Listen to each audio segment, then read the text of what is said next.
E aí, gente, tudo bem? Mais um encontro de teoria de cinemática, aula de cinemática 16. Ou seja, nós vamos agora, desista, give it away, give it away, give it away now. Nós vamos entrar em atrito, mas não brigar, nós vamos falar sobre as forças de atrito. Primeira dica, forças de atrito são passivas. Elas nunca aparecem do nada, elas sempre aparecem contra um movimento ou contra a tendência de movimento. Existem dois tipos de força de atrito notável, como a gente fala. Força de atrito estático e força de atrito cinético. O atrito estático é sempre maior que o cinético, porque as micro-rugosidades, elas sempre estão mais acopladas entre si, sabe? Mais acopladas. Então o atrito estático é sempre maior. Quando está em movimento, aí desacopla. As micro-rugosidades desacoplam, o atrito é sempre menor. Aí para mostrar isso aí, eu coloquei aqui dois exemplos clássicos. Primeiro, um exemplo que é onde você monta o gráfico de atrito e entende como ele funciona. É um bloco na horizontal, sendo solicitado sob uma ação de uma força externa. E depois eu coloquei aqui um sisteminha de blocos com atrito aqui, para a gente descobrir o sentido do movimento, se está ocorrendo o movimento e a aceleração e trações. Então você lembra, né? Força de atrito, forças de origem friccionais, componente tangencial da força de contato, sempre contra o movimento ou tendência de movimento. Forças dissipativas, sempre contra o movimento relativo. E na roda? Na roda é a mesma coisa. O carro macroscopicamente vai para frente, mas a roda vai para trás. E o movimento relativo é para trás e por isso que o atrito é para frente. Então olha só esse exemplo aqui, ó, caso clássico, um bloco, eu dei umas rabiscadas aqui, ó, para dar destaque. Tem um bloco de 2 kg apoiado no chão. E aqui eu aplico várias forças externas, cada uma com valor diferente. Como o bloco esmaga o chão devolve uma força normal para cima. E devido à atuação da força externa, essa é uma força ativa, aparece uma tendência de escorregamento para a direita e, portanto, um atrito para a esquerda. Força passiva só aparece depois que a força externa passou a atuar. Aí eu fui variando o valor da força externa e fiz uma tabela.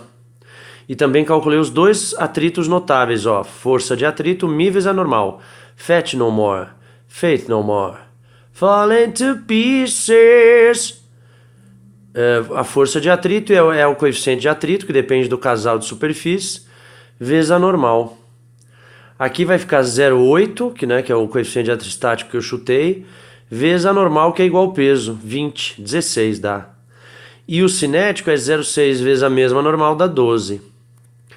Aí olha lá para você entender como é que funciona o atrito. Quando eu não coloco força externa, não aparece o atrito. Ele é força passiva, a aceleração é 0. Quando eu coloco uma força 4, eu tenho que saber se vai entrar em movimento. Como que eu faço? Comparo com atrito máximo. Então é assim, 4 é maior que 16? Não! Então ele fica em repouso. Se ele fica em repouso, resultante é 0. O atrito iguala a força externa. Então o atrito é 4 newtons também. 8 menor que 16 ficou parado, o atrito iguala. 12 menor que 16 ficou parado, o atrito iguala. 16 é igual a 16. Está parado ainda, chama ponto de iminência de movimento essa linha aqui. Mas o atrito ainda está parado, então iguala a força externa, aceleração 0. 17 é maior que 16. Aí entrou em movimento. Aí o atrito passa a ser o cinético. E daqui ele não muda. Então, ó, 17 maior que 16, então é 12, que é o cinético. 18 maior que 16, então é 12, que é o cinético. 1 trilhão de newtons maior que 16, então o atrito é 12. No caso aqui a aceleração 17 menos 12 dá 5 por 2, que é a massa, 2,5. 18 menos 12 dá 6 por 2, que é a massa, 3. E aqui a aceleração tende a infinito. Então, ó, comentários. Nesta primeira linha, lembrar que o atrito é passivo, então quando não tem força externa não aparece. Nessa primeira linha aqui é o PIN, ponto de iminência de movimento. E nessa primeira linha é aquela experiência da toalha. Quando uma pessoa puxa uma toalha violentamente, os objetos ficam para trás. A força externa é tão grande que, apesar do atrito continuar sendo o que ele sempre foi, ele é desprezível em relação à força motora, né? A força que está puxando a toalha. Então, assim, então a força do atrito acaba sendo expressiva e os objetos ficam para trás. Fazendo essa tabela aqui num gráfico, olha lá, enquanto houve empates, é a função bissetriz, com tangente igual a 45, inclusive. Então, 0 com 0, 4 com 4, 8 com 8, 12 com 12, 16 com 16. A partir do momento que a força externa passa de 16, o atrito cai para 12, que é o atrito cinético, e não muda nunca mais. Então esse aqui é um exemplo que você tem que voltar e ver várias vezes, porque é assim que o atrito se comporta. Aí eu coloquei aqui mais dois exemplos, um pequenininho e um grandão padrão, para você entender como é que se mexe com o cálculo de atrito em sistemas de bloquinhos.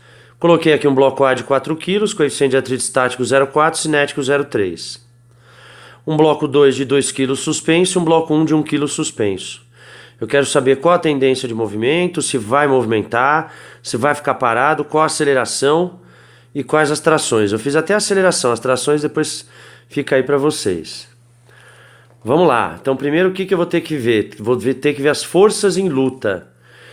Esses dois pesos vão tentar puxar o sistema todo para baixo.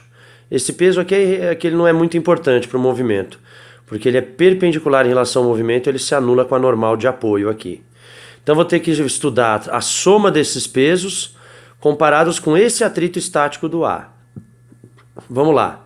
Atrito estático do A, μ vezes a normal. A massa é 4, peso é 40, a normal é 40, vezes 0,4, 16. Atrito cinético 0,3, então 12 newtons. Peso total de B e C é 3 kg, 30 newtons, que é maior do que o atrito estático, que é 16. Logo, essas forças são maiores do que essa aqui, que é 16. Então, esses dois vão descer e o bloco A vai ir para a direita. Aí eu acho a aceleração, a tração fica para vocês. Força resultante total, massa total vezes aceleração. Força resultante total é o peso total suspenso, que é 30, menos o atrito, que é o cinético, porque ele vai entrar em movimento. Então, o 16 foi só para testar, mas depois, como 30 é maior que 16, está em movimento. Então, o atrito é 12. Aí 30 menos 12 igual a 7A. A gente vai ter uma aceleração em torno de 2,5 metros por segundo ao quadrado. Aí a tração você faz aí, ó. Para o bloco A, por exemplo, fica T1 menos FAT, massa vezes aceleração. E se quiser a tração aqui, faz para o bloco C. Peso, que é 10, menos a tração T2, massa vezes aceleração. Depois você faz.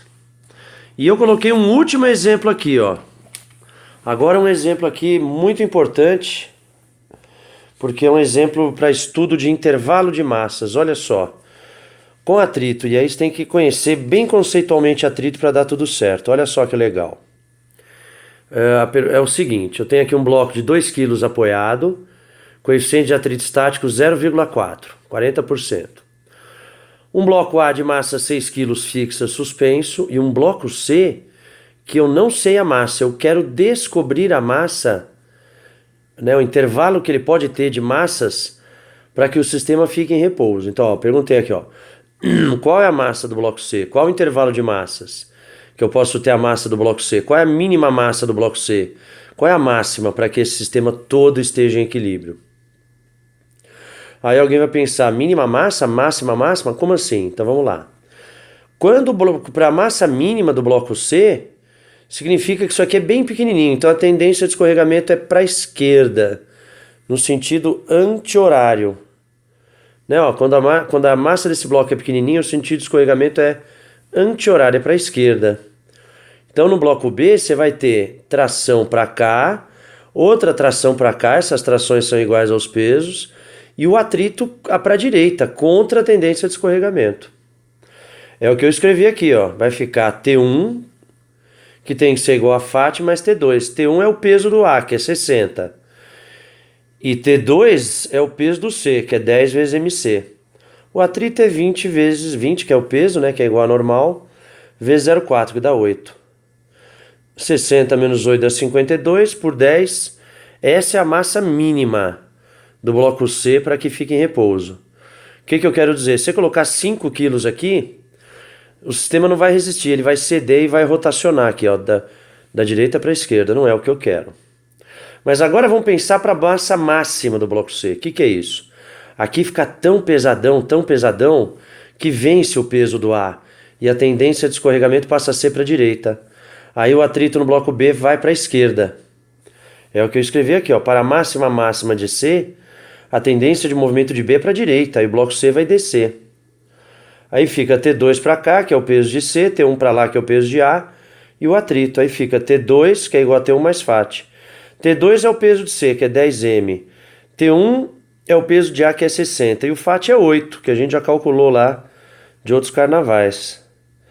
Então vai ficar 68 por 10, 6,8. Essa é a massa máxima. Se você colocar 7 quilos aqui, o sistema não aguenta, ele cede o movimento para cá. Então, quando que esse sistema vai ficar em repouso utilizando as forças de atrito e estudando caso a caso a tendência de escorregamento? Se a massa do bloco C estiver entre 5,2 e 6,8 quilos. Menor do que esse, o sistema entra em movimento para a esquerda. Maior do que esse, o sistema entra em movimento para a direita. Linda questão envolvendo os sistemas de blocos, leis de Newton e também estudo dos atritos e das tendências de escorregamento.